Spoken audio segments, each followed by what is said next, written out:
서로 한번 앞뒤로 좌우옆으로 보시면서 승리하셨습니다. 잘 오셨습니다. 은혜 많이 받으십시오. 인사하겠습니다.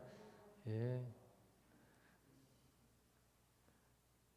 제 머리가 착 누웠죠.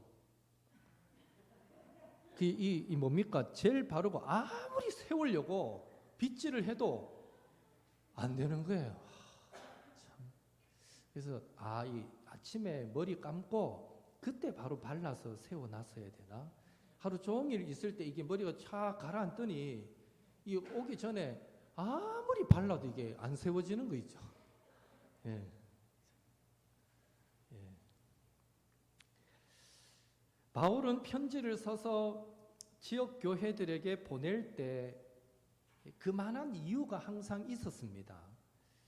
가령 갈라디아서는 유대 율법주의자들의 잘못된 가르침을 꾸짖고 오직 예수 그리스도 안에 구원과 참된 자유가 있음을 깨우치기 위해 기록되어졌습니다. 고린도전서는요, 교회 안에 분열의 문제와 또 거짓 교사의 잘못된 가르침에 대한 경계의 목적으로 기록되어졌습니다.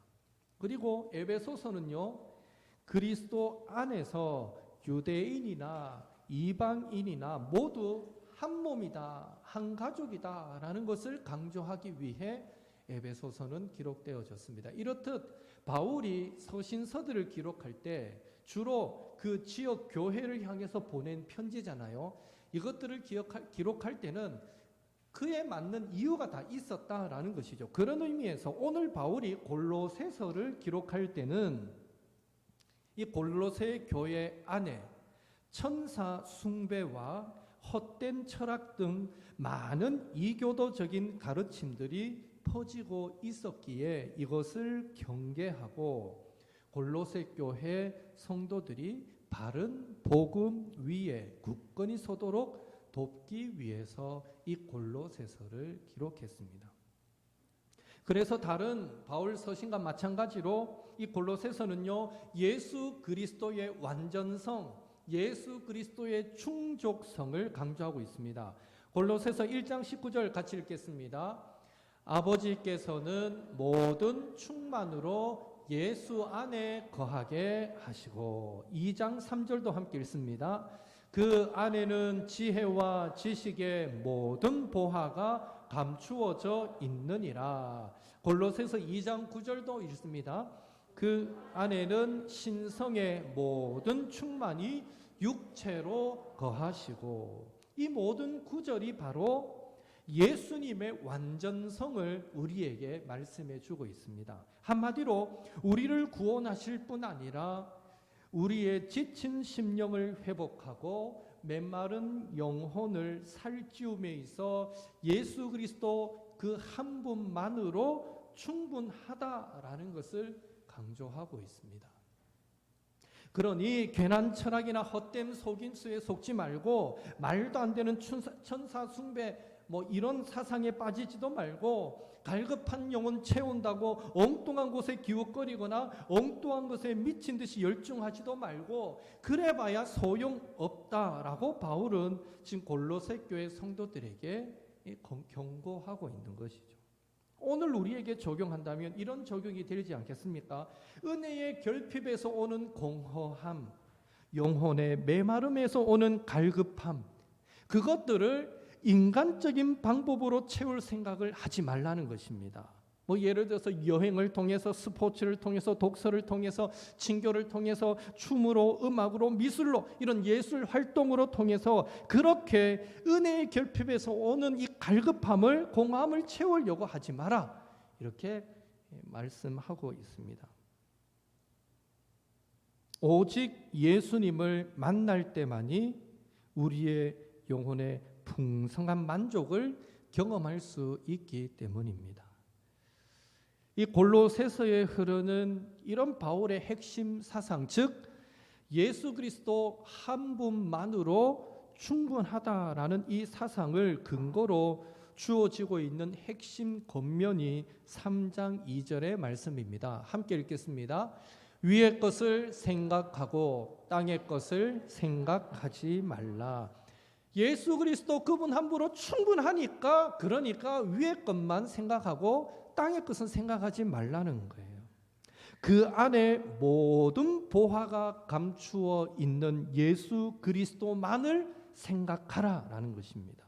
인간적인 눈이 아니라 하나님의 눈을 소유해라라고 말씀합니다. 이기적인 탐욕의 마음이 아니라 이 세대를 품으신 하나님 아버지의 마음을 소유하라라고 말합니다. 한 문장으로 표현한다면 저와 여러분이 깨어있는, 이 시대에 깨어있는 영성을 회복하라라는 말씀으로 이해할 수 있습니다.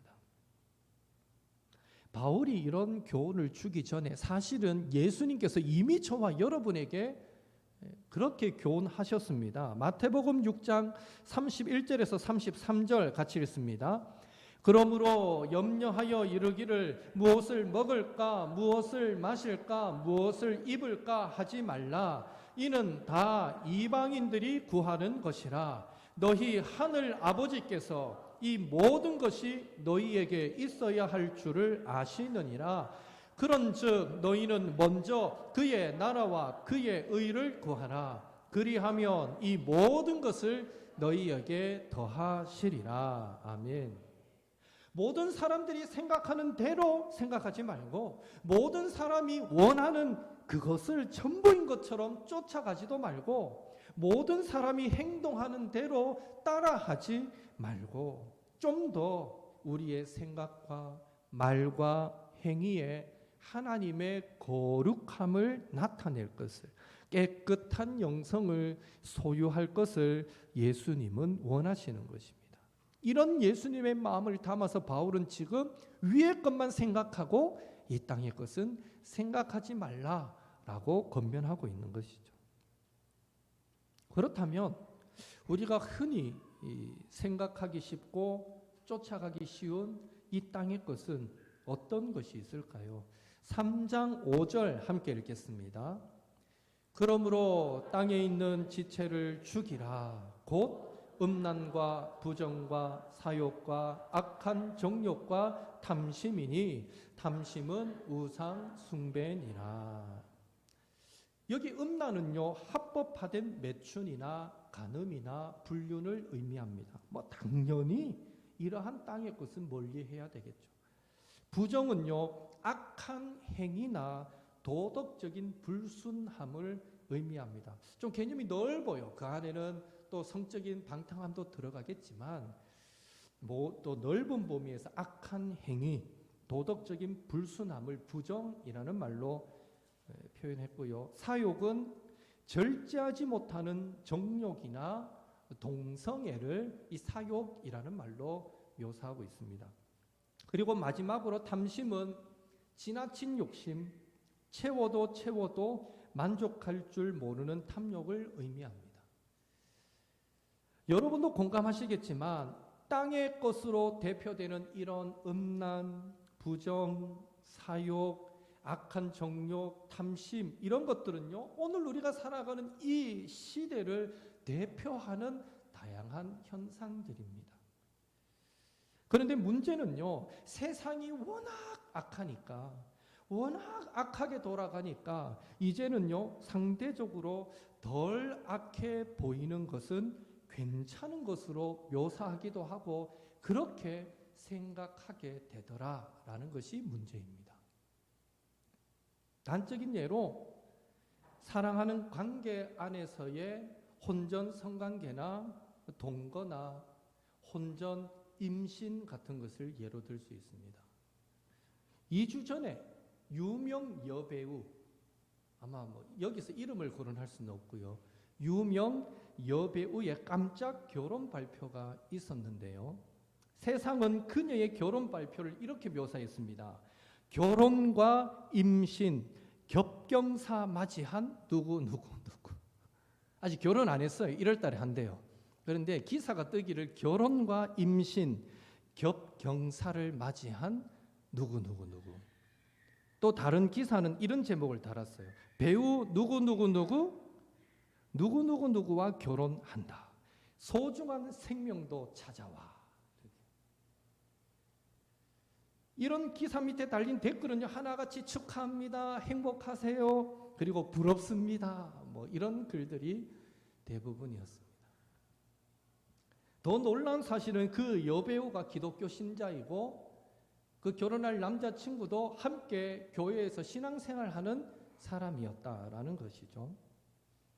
성경적인 가치관에 비춰볼 때 혼전 성관계, 심지어 혼전 임신, 사실 그들이 제대로 된 신앙인이라면 부끄러워할 줄 알아야 할 텐데, 그 여배우는 버젓이 자신의 공식 팬 카페에다가 글을 하나 올리는데, 결혼 준비 과정에서 소중한 생명도 찾아와서 여러분께 가장 먼저 알려드리고 싶었다면서 혼전 임신 소식을 기쁘게 전하고 있는 그 글도 읽어보았습니다.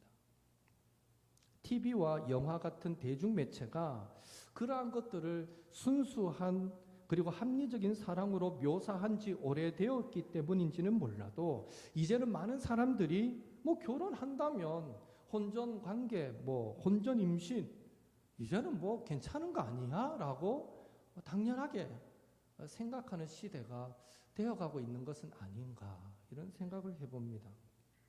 그런데 문제는 세상 사람들은 그렇다 치고 우리 믿는 자들의 생각은 어떤가 하는 것이죠.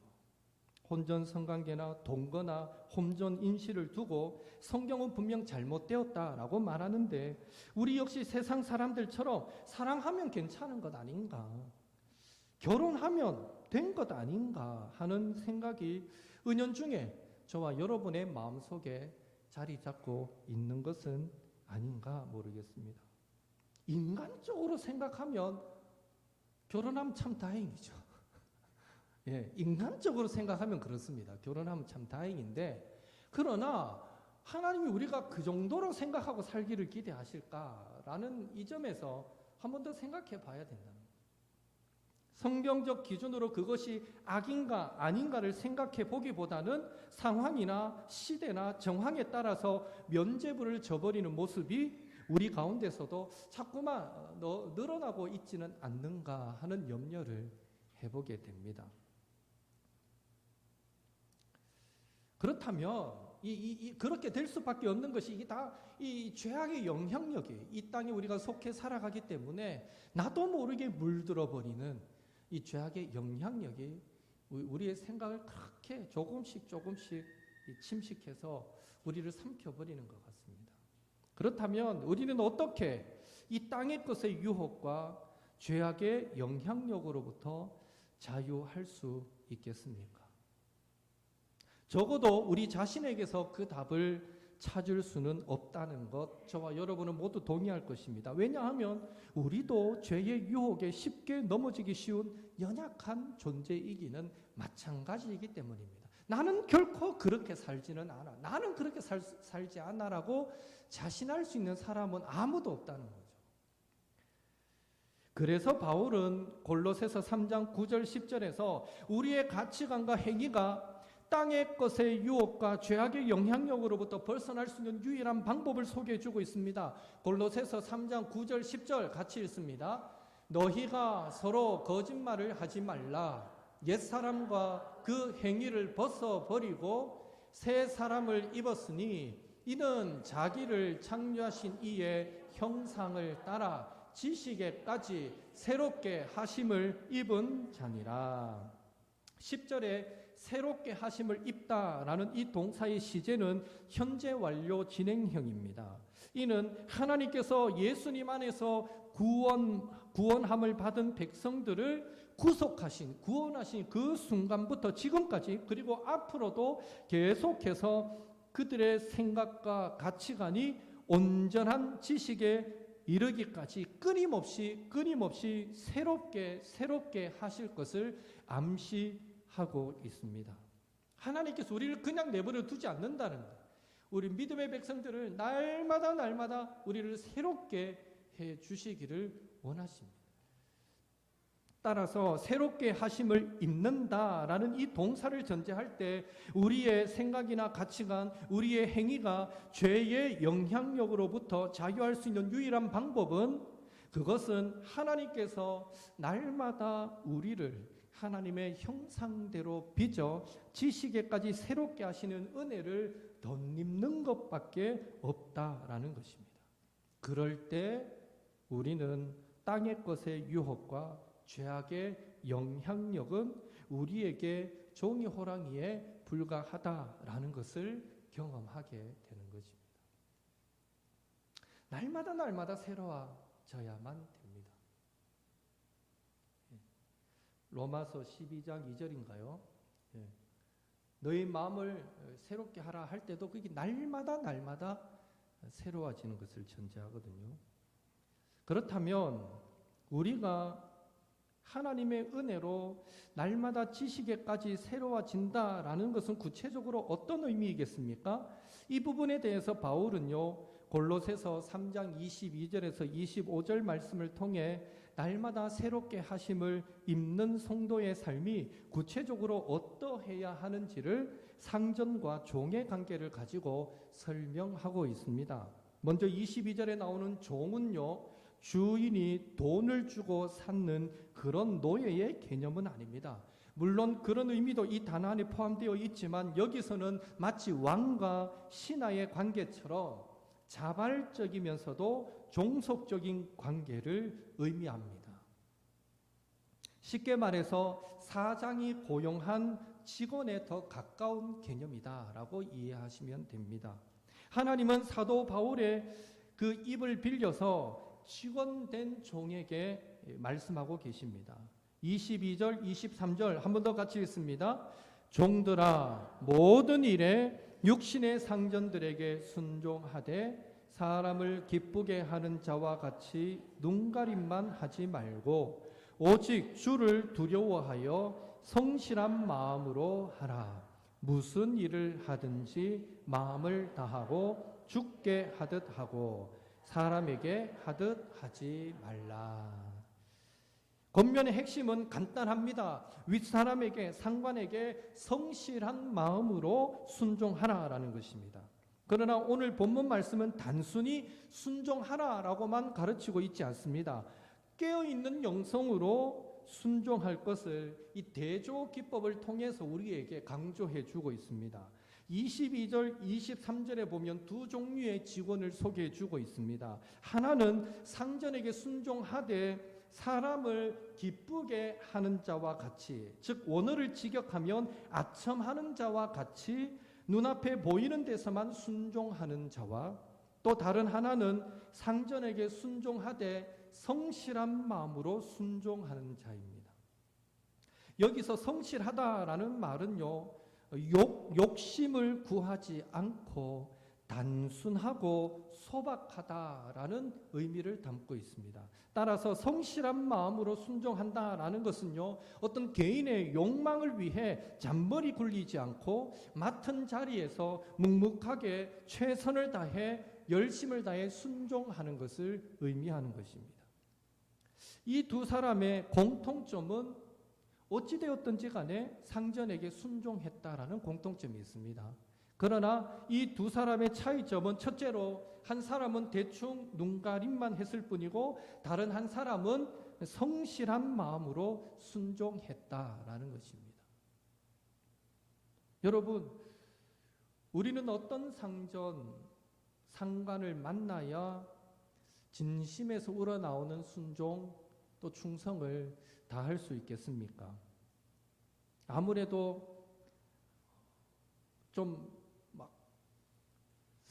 표현이 좀 이상하지만 성질이 좀 더럽고 그리고 격려하고 칭찬하기보다는 막 잔소리 잘하고 또 실수나 이런 것들을 막 들춰서 사람 앞에서 막 부끄럽게 만들고 또 자신을 바라볼 때 신뢰의 눈빛이 아니라 뭔가 모르는 불신의 눈빛으로 바라보는 상전이 있다면 그런 상전에게 우리는 충성하겠습니까? 아니면 인격적이고 하급자의 말에 귀를 기울일 줄도 알고 상사로서 자신의 말에 책임도 지고 더불어서 밑에 부하 직원의 업적을 가로채지도 않으며 황송할 만큼 또 밑에 후배들을 잘 챙겨주는 그런 상사를 더 잘 섬기게 되겠습니까? 당연히 우리 모두는 후자일 것입니다. 일반적으로 사람들은 좋은 상사에게 최선으로 우리는 순종하게 되고 또 맡은 일이 있다면 충성하게 되고요. 나를 기분 나쁘게 만드는 사람에게는 우리는 어쩔 수 없이 이상하게 혼나지 않을 정도로의 열심을 내게 된다라는 것입니다. 어차피 해봐야 좋은 소리 못 듣기 때문에. 그렇다면 오늘 본문에 나오는 상전, 오늘 본문에 나오는 주인은 어떤 상전일까요? 성경은 구체적으로 이 상전이 어떤 사람이다라고 말하고는 있지 않지만 오늘 이 비교가 아첨형의 종 그리고 성실한 종을 함께 대조시키고 있는 것을 볼 때 우리는 본문에 등장하는 이 상전을 인격적인 상전으로 전제하기보다는 속된 말로 딱 재수 없는 그런 상전으로 설정하는 것이 오늘 본문을 이해하는 데 훨씬 더 적절합니다. 그런 의미에서 만약 여러분이 오늘 본문 속에 등장하는 두 종 가운데 한 사람이고 바로 여러분의 위에 상사가 정말 밥맛도 확 떨어지게 만드는 그런 상사를 모시게 되었다면 여러분은 과연 어느 쪽에 더 가까운 성향을 가졌다라고 생각이 되십니까? 그래도 여전히 맡은 자리에서 묵묵히 성실하게 최선의 노력을 다하는 종입니까? 아니면 열악하고 불합리한 환경에서는 오늘도 대충 수수평의 모습을 띠는 종의 모습입니까? 여기서 성실형과 아첨형의 이 결정적인 차이를 만들어내는 것이 있는데 그것은 바로 아첨형은 육신의 상전을 말 그대로 육신의 상전으로만 바라보았다는 것이고요. 이 성실형은 육신의 상전을 바라볼 때에 바로 영혼의 상전인 주님도 그 너머에 계신 주님도 바라보았다라는 것입니다. 육신의 상전이 아닌 영혼의 상전인 주님을 바라볼 수 있는 그 시각, 그런 시각의 차이, 그 시각이 있고 없고의 차이, 이것이 바로 영성의 차이이고 두 종의 결정적인 차이였다라는 것입니다. 결국 깨어있는 영성을 소유하였느냐 그렇지 못했느냐의 차이가 상전을 대할 때 한 사람은 눈가림의 태도, 적당히의 태도를 다른 한 사람은 성실한 태도를 취하게 만들었다라는 것이죠. 그렇다면 저와 여러분은 어떻게 해야 이 깨어있는 영성을 소유할 수 있겠습니까? 어떻게 해야 직장에서 상사와의 관계뿐 아니라 우리에게 주어지는 모든 관계, 모든 상황 속에서 하나님의 눈을 가지고 예수님의 마음을 품어서 우리의 생각과 말과 행동이 성령님의 지배를 받는 가운데 축복의 통로로 사용되어지겠습니까? 마지막으로 골로새서 4장 2절 함께 읽겠습니다.